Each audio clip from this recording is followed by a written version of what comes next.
Welcome बच्चों, स्वागत है हमारे चैनल पे आप लोगों का। चलिए स्टार्ट करते हैं आज की वर्कशीट नंबर 45 मैथ्स है क्लास। वृत्त की स्पर्श रेखाओं पे जो भी आधारित पाठ्य पुस्तक के जो उदाहरण है हम लोग बोलेंगे। चलिए सबसे पहले रिवाइज करते हैं कि केंद्र O जो है वाले वृत्त पर स्पर्श रेखा ए भी दर्शानी है आपको। तो एक वृत्त बना लीजिए, एक वृत्त बना लिया हमने। अब इस पे क्या लगा, हमें स्पर्श रेखा दर्शानी है। वृत्त का केंद्र O है, ध्यान रखना है।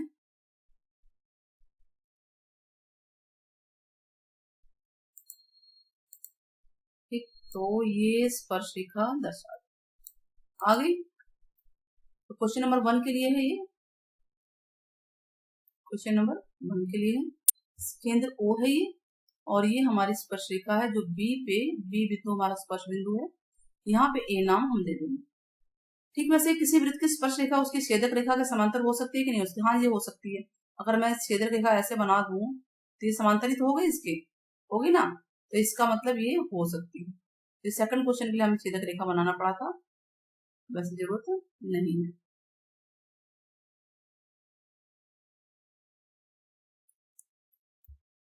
ठीक है, चलिए नाउ क्वेश्चन नंबर 3। वृत्त के किसी बिंदु पर स्पर्श रेखा स्पर्श बिंदु से गुजरती हुई किस पे लंब होती है? बताइए, स्पर्श रेखा किस पे लंब है? आप बताइए, खुद ही देख लीजिए। स्पर्श रेखा त्रिज्या पे लंब है, तो यहाँ पे क्या आएगा बच्चे? त्रिज्या। ये सब हम लोग कर चुके हैं। चौथा पॉइंट है, किसी वृत्त के बाह्य बिंदु से सीधी खींची गई स्पर्श रेखाओं की लंबाई समान होती है ना? लंबाई समान होती है। इस तरह से ये क्वेश्चन हो गए। चलिए उदाहरण 1 देखते हैं। इसमें थ्योरम का यूज हुआ है 10.1 का। सिद्ध करना है कि दो सकेंद्रीय वृत्त हैं हमारे पास, दो एक ही केंद्र वाले यानी एक केंद्र है, ये दो वृत्त दे रखे हैं, और जो बड़े वृत्त की जीवा है छोटे वृत्त को स्पर्श करती है। देखिए स्पर्श कर रही है, जीवा का नाम है ए और बी। ठीक है, ये पी बिंदु पे स्पर्श कर रही है, और स्पर्श बिंदु जहां है उस पर वो संधिभाजित करती है। तो चलिए हमें दिया क्या, थ्योरम का कौन सी है, इसका प्रयोग करेंगे। वृत्त के किसी बिंदु पर स्पर्श रेखा स्पर्श बिंदु से जाने वाली त्रिज्या पर लंब होती है, यानी जो स्पर्श रेखा है त्रिज्या पे लंब है। ठीक है, तो हमें दिया क्या है, एक केंद्र O वाला वृत्त, दो सकेंद्रीय वृत्त, मतलब दो केंद्र, एक केंद्र है और दो वृत्त हैं C1 और C2, और एक जीवा दी हुई है जो बड़े वृत्त की जीवा है छोटे वृत्त को स्पर्श करती है P बिंदु पे। सिद्ध करना है हमें कि AP यानी ये वाला पार्ट ये वाले पार्ट के PB के बराबर है। तो O को P से मिला दिया हमने, इसको इससे मिला दिया है। यहाँ पे फिर 90 डिग्री का बनेगा कोण। कारण वही है 10.1 के द्वारा हम लिखेंगे कि OP जो है लंब है AB पे, तो लंब है। और साथ में 9वीं क्लास में है प्रमेय कि केंद्र से जीवा पे खींचा गया लंब जीवा को समद्विभाजित करता है। केंद्र से जीवा पे खींचा गया लंब उसे समद्विभाजित करता है। इसका मतलब AP PB के बराबर हो गया। एग्जाम्पल 2, उदाहरण 1। वृत्त है जिसका केंद्र O है, बाह्य बिंदु एक T है, यहाँ पर T एक बिंदु है, और T P और TQ दो स्पर्श रेखाएं बन रही है। सिद्ध करना है कि PTQ बराबर होगा दो कोण OPQ के, OPQ के यानी ये वाले कोण के, ये वाला कोण डबल होगा। ठीक है, PTQ वाला डबल होगा इसके। अच्छा, इस प्रमेय का यूज करना है, किसी वृत्त के बाहर अगर खींची गई स्पर्श रेखाओं की लंबाई समान होती है। देखिए इसकी लंबाई इसकी समान है। तो दिया क्या है, एक वृत्त दिया हुआ है, बाहर एक बिंदु है, दो स्पर्श रेखाएं दी गई है TP और TQ, और स्पर्श बिंदु है P और Q। सिद्ध क्या करना है हमें पता ही चल गया है, तो हमने इसको थीटा मान लिया। ठीक है, कुछ भी मान लीजिए, इसको मान लिया। प्रमेय 10.2 के द्वारा ये TP और PQ बराबर हो गए, तो इसका मतलब TPQ एक संधिबाहु त्रिभुज हो गया। संधिबाहु त्रिभुज का मतलब ये है कि ये वाला कोण, ये वाला कोण और ये वाला कोण तीनों मिला के 180 हो गए। नाम दे दें इसके हम 1 2, है ना? ये जो यहाँ लिखा हुआ ना, इसकी जगह हम लिख सकते हैं ऐसे, पहले 1 जमा 2 जमा थीटा बराबर 180। 1 और 2 बराबर हैं, तो 2 की जगह भी हम 1 लिख देते हैं। थीटा को भी उधर ही भेज देते हैं ना, तो ये दो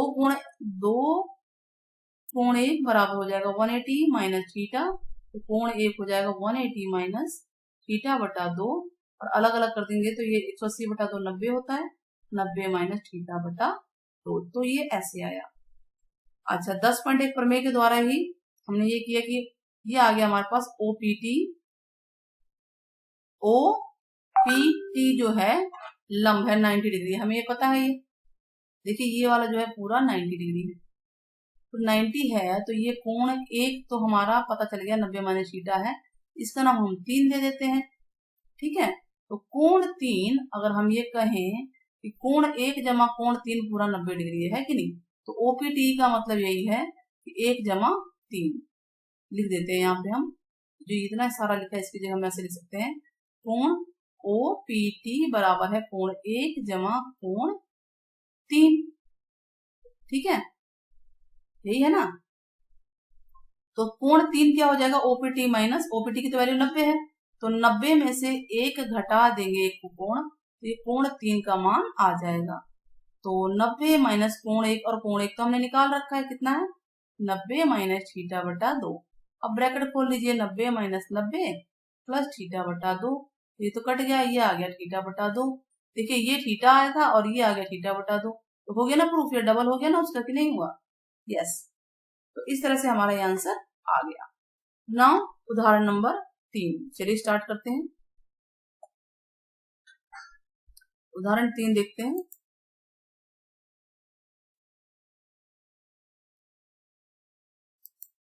हम्म 5 सेंटीमीटर त्रिज्या वाला एक वृत्त है जिसकी जीवा मतलब एक वृत्त की 8 सेंटीमीटर लंबी जीवा भी है। पी और क्यू पे 2 स्पर्शरेखाएं एक बिंदु टी पर प्रतिच्छेद करते हैं। दिस इज टी, पी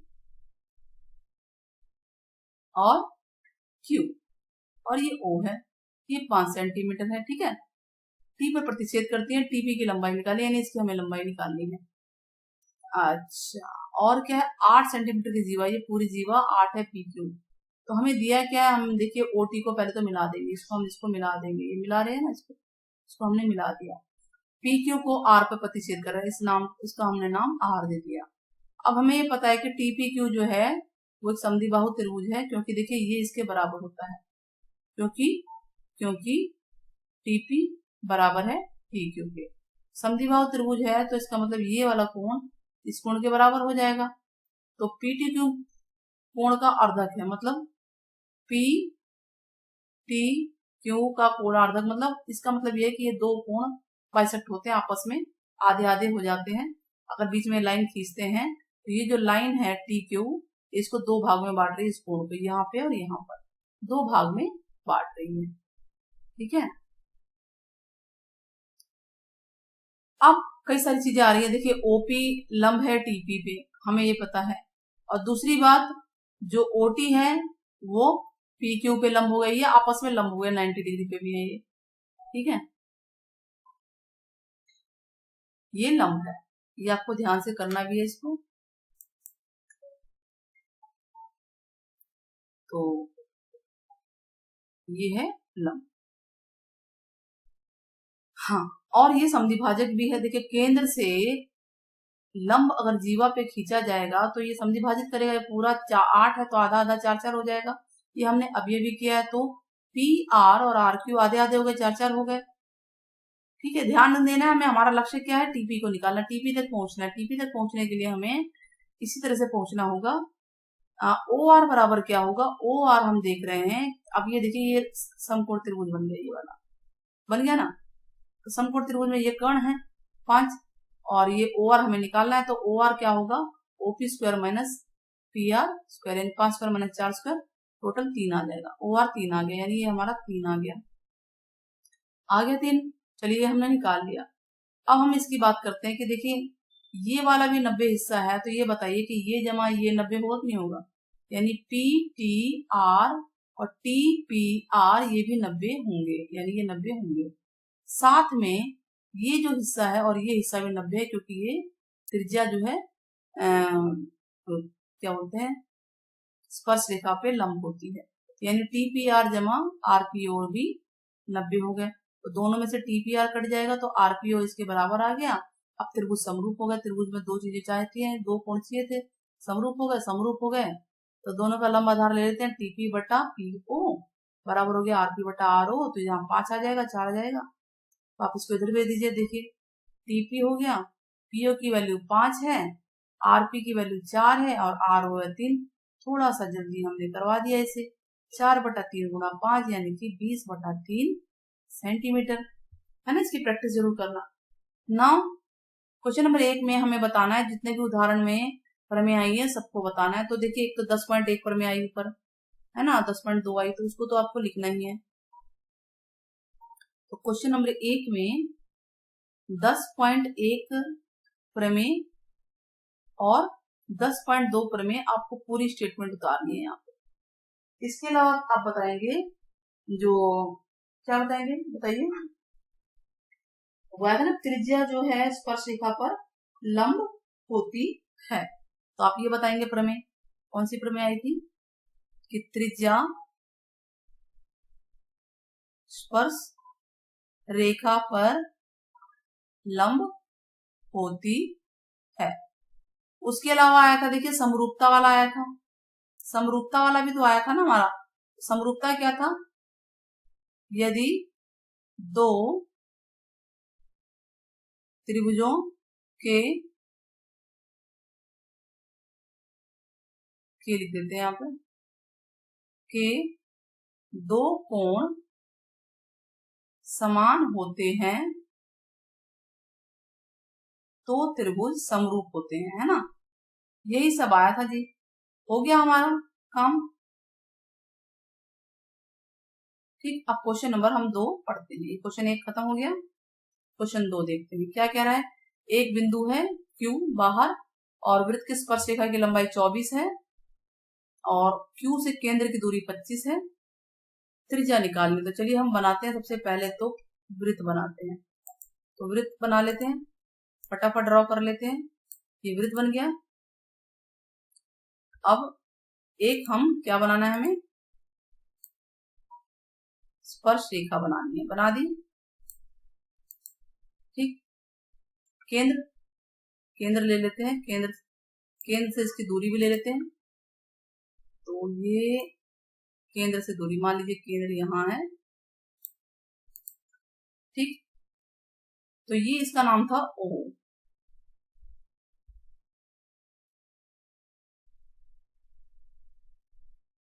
इसका नाम है O और ये है हमारी त्रिज्या। त्रिज्या है ना, त्रिज्या इस पे लंब होती है। और ये O है, ये T है, ये O नहीं, सॉरी, Q बोले। तो ये है 24, ये है 25। तो देखिए, लंब के सामने कर्ण होता है, हमें R निकालना है त्रिज्या। तो हमें पता है कि OQ का स्क्वायर में से अगर हम OT स्क्वायर माइनस करें तो त्रिज्या का स्क्वायर आ जाएगा ना। और दूसरी बात, ये क्यों लागू होगा हमें बताना है यहाँ पे, कि जो OT है वो लंब है किस पे, QT पे। त्रिज्या लंब होती है ना, तो इसीलिए ये त्रिभुज जो है समकोण त्रिभुज बनेगा। अब O की हो गया 25 स्क्वायर माइनस 24 स्क्वायर, तो आप लिख सकते हैं 25 माइनस 24, ए स्क्वायर माइनस बी स्क्वायर, ए माइनस बी और ए प्लस बी। तो ये आ गया 1 इंटू 49, 49। आर स्क्वायर आ गया, तो आर होगा रूट में 49, यानी कि 7 सेंटीमीटर आ जाएगा। आंसर आपके सामने ही है, 7 सेंटीमीटर ऊपर है। ये है हमारा 7 सेंटीमीटर ए आंसर। ना सिद्ध करना है, देखिए क्या सिद्ध करना है, कि वृत्त के व्यास के दो अंत बिंदुओं पर जो रेखा सीधी खींची गई ना, स्पर्श रेखाएं हैं दोनों, और वो दोनों समांतर है। तो चलिए पहले तो हम बना तो लें, इसका डायग्राम बना लेते हैं। इसका फटाफट इसका डायग्राम बना लेते हैं। कि एक वृत्त बनाया हमने, ये वृत्त बन गया। अब दो स्पर्श रेखाएं ले लेते हैं इससे, कि दो स्पर्श रेखाएं हमने ले ली ये। ठीक है, दूसरी स्पर्श रेखा भी ले लेते हैं, ये दूसरी स्पर्श रेखा हो गई। क्वेश्चन नंबर कौन सा है ये, 3। तो दिया क्या था, ये हमारी एक, इसको हाथ से खींच देते हैं, ये व्यास है, केंद्र O है, A B, यहाँ क्या था देख लें एक बार, T और P था। यस, T और P। तो देखिए, हमें इसको समांतर सिद्ध करना है। समांतर का मतलब है कि अगर मैं ये कोण इसके बराबर सिद्ध कर दूं, या ये कोण इसके टोटल, इन दोनों का टोटल अंतर कोणों का 180 डिग्री होता है। ठीक है, हम नाम दे सकते हैं 1 2 3 4, सभी कोण हम पता लगा लेते हैं। तो हमें दिया क्या, पहले तो हम वो लिखते हैं, क्योंकि हमें लिखना आना चाहिए कि दिया क्या। दिया है एक वृत्त जिसका केंद्र क्या है, O है। और जीवा दी हुई है, जीवा नहीं, क्या है वो, व्यास। ठीक है,